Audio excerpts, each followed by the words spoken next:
Boa noite. Bom, primeira vez, né? Há 3 anos atrás eu estava com problema no coração, né? E já iniciando a semana pedagógica. O meu tema é o tema da minha pesquisa, da minha dissertação de mestrado, que são aspectos da trajetória do protagonismo surdo no INES. É uma narrativa para o público infanto-juvenil. Bom, aqui é uma apresentação breve do momento histórico em que eu estava escrevendo a minha dissertação do mestrado e também da produção de um livro infanto-juvenil sobre os aspectos da trajetória do protagonismo surdo no Instituto. Vivi na instituição por 35 anos. Vi o INES nesse percurso todo, as lutas, as marcas históricas e os marcos importantes. E essa a minha casa, é a casa do surdo, então peço desculpa aos ouvintes, né, que às vezes reclamam quando a gente fala da casa do surdo, mas eu cresci aqui no INES e vocês precisam entender esse sentimento, essa identidade que nós temos. Não é que sejamos contra os ouvintes, é porque nós crescemos e vivemos aqui. Pode passar. Bom, aqui é o Dom Pedro II e do lado de cá, o E. E no meio, eu. Vou apresentar agora para vocês uma trajetória dos marcos históricos de Dom Pedro, da família. Pode passar. Dom Pedro II é importante e marcante para a minha vida. Eu nasci na cidade imperial, a cidade em que o imperador viveu. Cresci aqui desde os 6 anos, vivendo aqui por 35 anos. E foi Dom Pedro que assinou e criou o Instituto. E, por terceiro, hoje eu sou professor do Colégio Pedro II. Esse é o sinal Pedro II. E por quê, né? Essa configuração por causa do globo ali. E ali em cima a coroa, então por isso o segundo, já que ele era o Dom Pedro II. Então, Dom Pedro II também é marco e marcante na minha família, por esses 3 motivos. Eu posso dizer que, com convicção, que a minha trajetória no INES representa, sim, esse protagonismo surdo. Eu fui líder, aluno e líder estudantil, participei ativamente e fundei, na participação da fundação do Grêmio Estudantil do INES, os GINES. E em 1992, que foi esse período em que teve o Fora Collor, foi nessa época. Também fui membro e diretor da Associação Municipal de Estudantes, e secundarista e vice-presidente do comitê. Então, fui vice-presidente do comitê. E aí, depois, houve a criação da Lei da Libras. Antes disso, nós lutamos intensamente para que houvesse a criação dessa lei.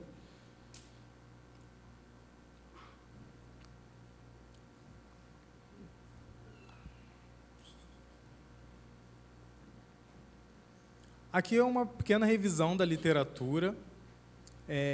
Leituras importantes com a temática surda. Uma revisão importante da literatura sobre o protagonismo surdo. E o que nós podíamos aprender com esse protagonismo. Foquei ali a Gisele Rangel, esse é o sinal dela. E a pesquisa dela, ela escreveu a tese de doutorado sobre heróis e heroínas surdos brasileiros. Busca de significados na comunidade surda gaúcha.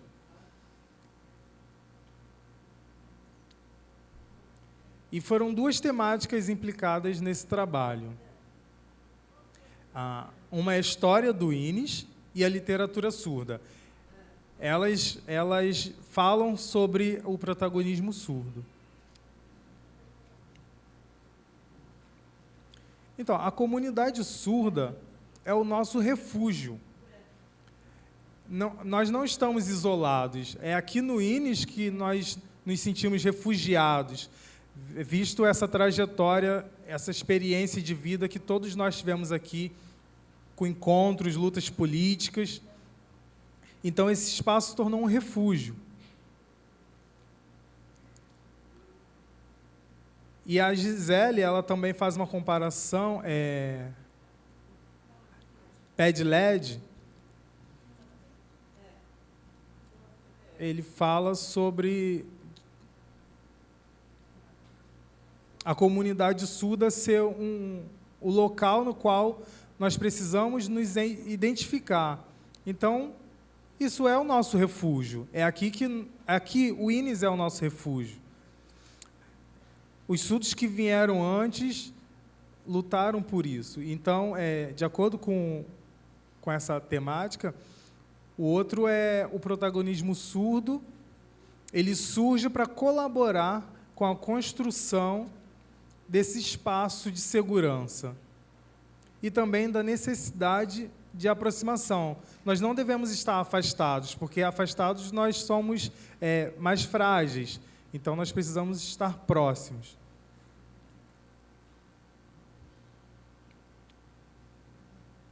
Podemos estabelecer essa importância do protagonismo surdo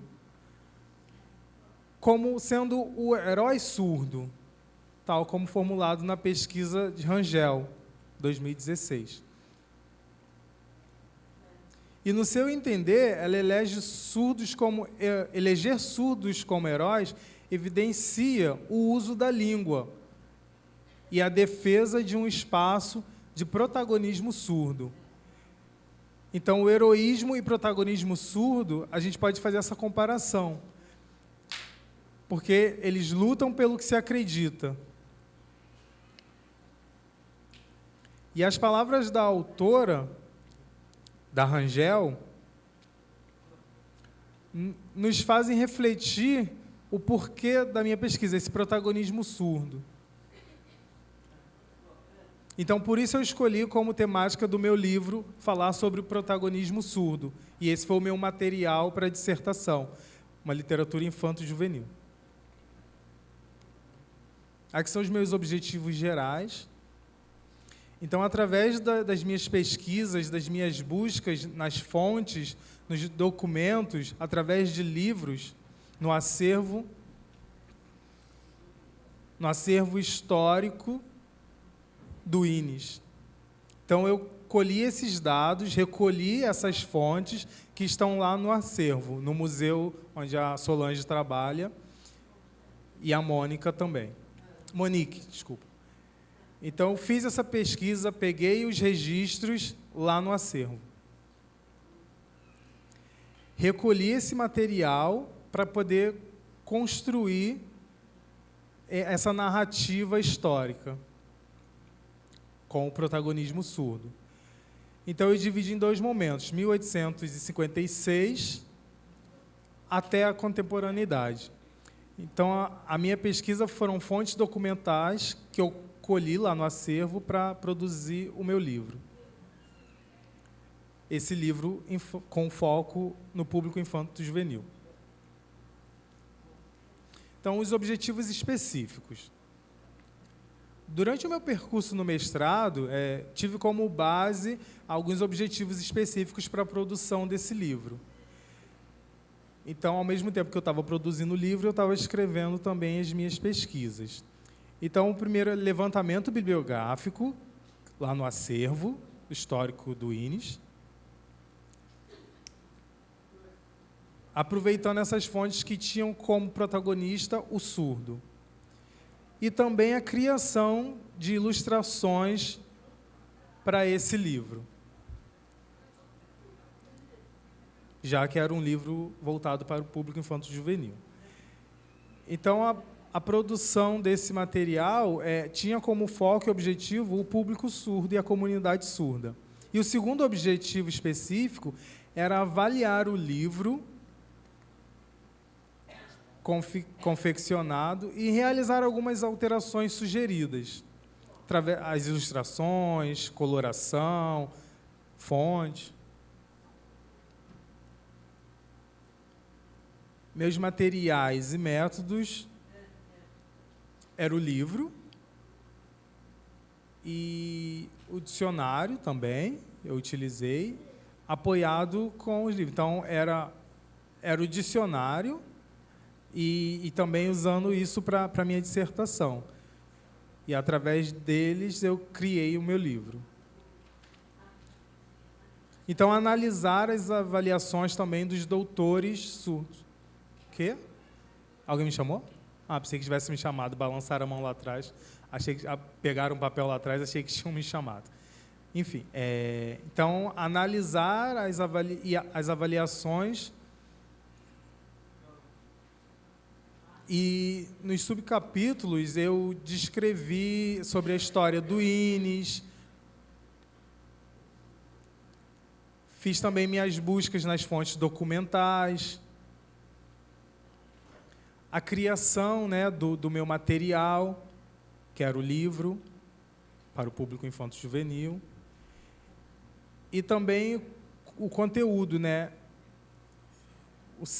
criação de roteiro, cenários, personagens e outras coisas dentro do livro. E, por fim, eu pedi a avaliação de doutores surdos para que eles pudessem estar analisando o meu livro. Então, na minha defesa do mestrado, algumas pessoas falaram, um doutor surdo aceitou avaliar? Eu nunca vi um doutor aceitar, nunca vi isso. Eu falei assim, é a primeira vez? Não sabia que isso não tinha acontecido. Para mim, era como qualquer ciência humana. Um doutor, um mestre, tanto faz. E me falaram isso. Eu não entendi na época, mas falaram que é difícil um doutor aceitar esse tipo de avaliação, ainda mais ser um doutor surdo.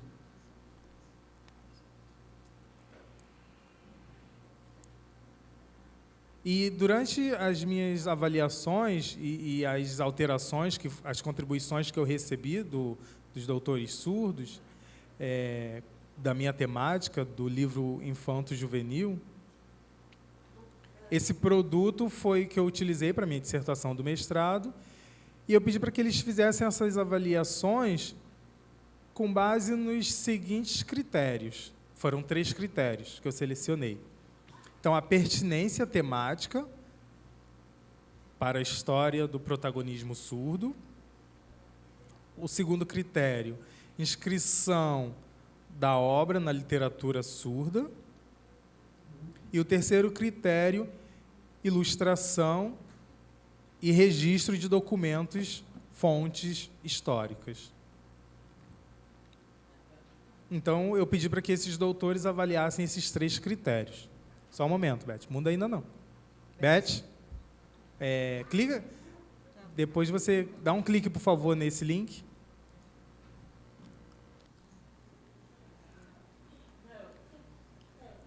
É melhor o segundo, mas, enfim. Esse é um dos capítulos do meu livro, que fala sobre o INES. Então, talvez alguns reconheçam e lembrem da história do INES. Então, por exemplo, qual é o seu sinal? Tá, Noélia. Então, a mãe dela, Crenilda, ela também participou desse protagonismo surdo aqui no INES. Pode voltar agora? Pode passar. Então, nessa parte aqui, pode passar? Aqui está meio fraco, mas depois eu vou mostrar o melhor. Pode passar? Pode passar. Pode. Um marco histórico para o INES. Está aqui, ó.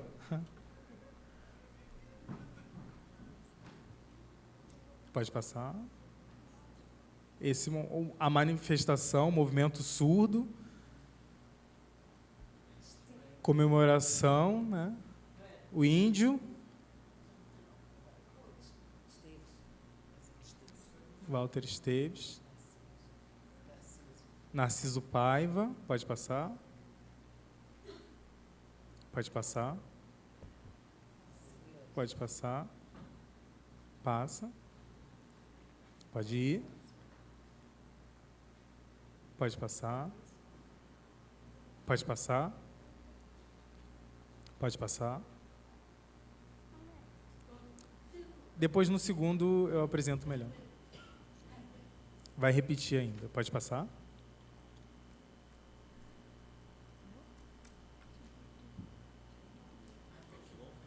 Wilson.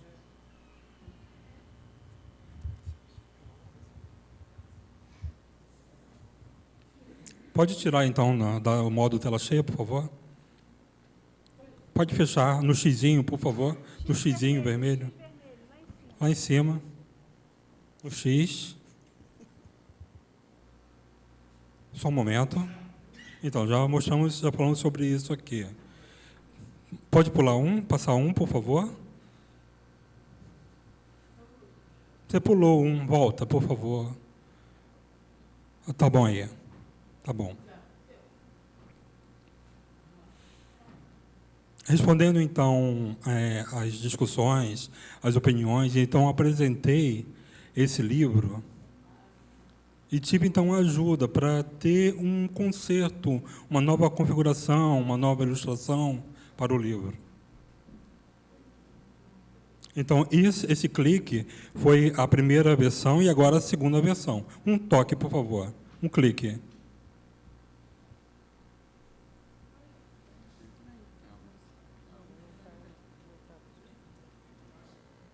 Isso.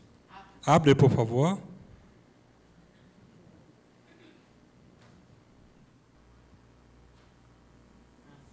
Então, essa é a versão melhorada, consertada, né? A versão final, onde foi colocado os surdos, eles podem ler, eles podem revisitar a sua história, o que passaram no INES, eles vão ver a marca da sua vida registrada aqui e vão vincular aquilo que viveram na sua vida no Instituto. Pode passar? Vocês lembram que antes estava vazia aquela página? Só um minuto. Volta.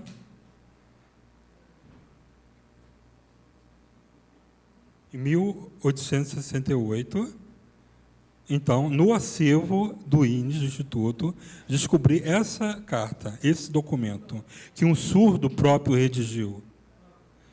E o pessoa ouvinte fez a correção, porque parece que estava como L2, algumas palavras escritas como português do surdo. Contra a direção-geral, e foi lançado dentro do Instituto, e encontraram esse documento contra a administração do INES, contra a direção do INES. E não tinha um registro histórico, não tinha quem fez a fotografia daquela época.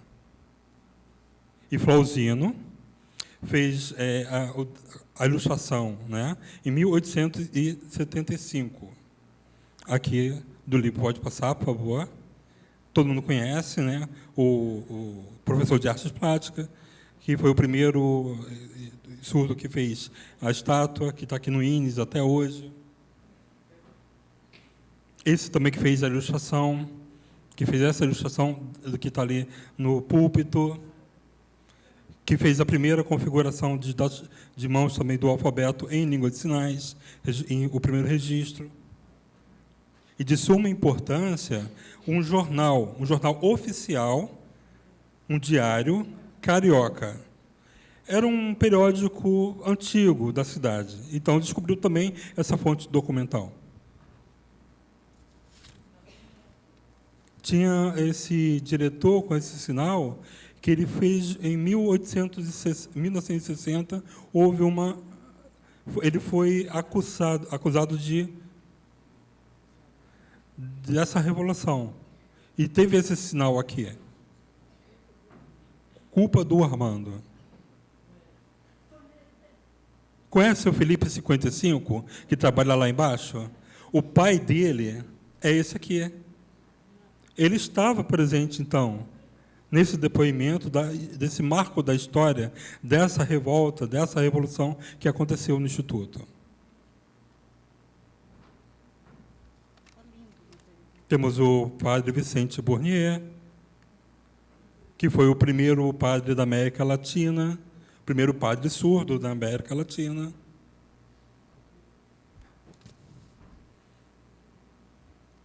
Temos esse surdo com esse sinal de índio, também está presente na história do Instituto e no livro. Pode passar, por favor. Temos o Narciso Paiva, que foi o marco histórico, que ele incentivou e ensinou a disseminação da língua de sinais através do ator Tony Ramos.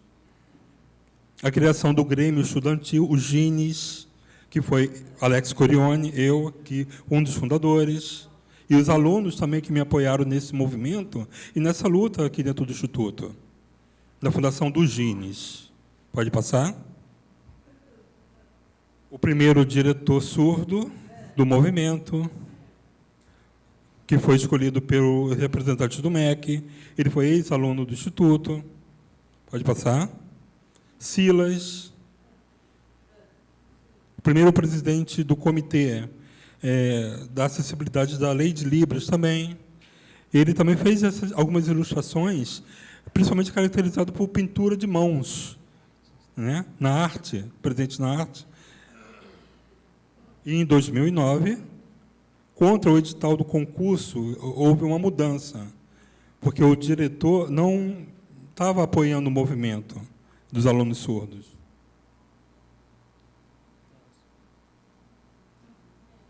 E também a respeito de um movimento que iria fechar o Instituto, o INES. Então, outro marco é esse professor. Pode passar? E a luta a respeito da educação bilíngue, em defesa de um instituto que não poderia ser fechado, porque era referência âmbito nacional, essa professora.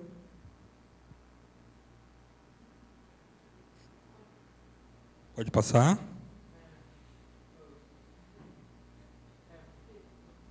Então, aqui também está um registro de como eu fiz antigamente, uma manifestação minha, uma produção por escrito. Pode passar? Fui orientado pela professora Solange Rocha. Pode fechar, por favor? Pode fechar no xizinho.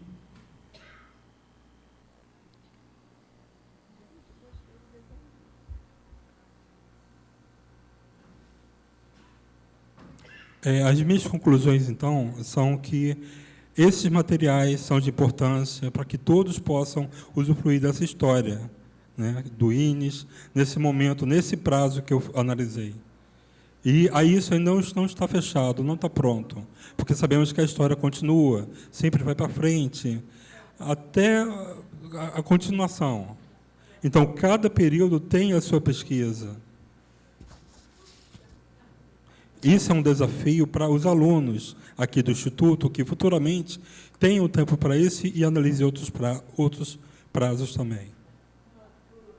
A valorização, então, como esse centro de referência, e agora o Pedro II, com mais de 200 anos, estou no protagonismo surdo dentro do Pedro II. E esse material também vai ser disseminado para outros locais, os ouvintes que possam, então, analisar a importância da educação de surdos e da língua de sinais. E que não existe um desnivelamento. A língua dos ouvintes, a cultura dos ouvintes tem que estar relacionada conosco, com a nossa língua de sinais, ouvintes e surdos. Pode passar? Então, o tema da minha pesquisa não está nada fechado ainda. É a trajetória do protagonismo e o antagonismo surdo. Há esse embate, existe o protagonismo, é o foco, é o movimento, é a resistência, é a luta, é aquilo que poderia ser mudado, é o movimento. Ou então, será que nós estamos como resilientes? Eu não sei o que o futuro nos aguarda. Agradeço a atenção e finalizo. Muito obrigado.